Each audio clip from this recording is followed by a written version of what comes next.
5 حشرات ما راح تتوقع شكلهم تحت المجهر أو الميكروسكوب.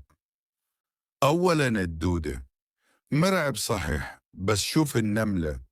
كل الحقيقة قبل ما أقول أنه هاي نملة، اللي كنت مفكرها وحش أو جرثوم، وتخيل النملة اللي تحسبها كيوت تطلع بهذا الرعب تحت المجهر.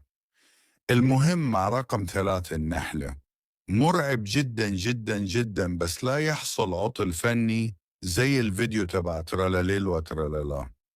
رابعا الدودة الشريطية، الله يبعدنا عنها وعن أمثالها. خامسا مو أشهاووس اللي تزعجنا في الليل، طلع وجهها مزعج زي عملها.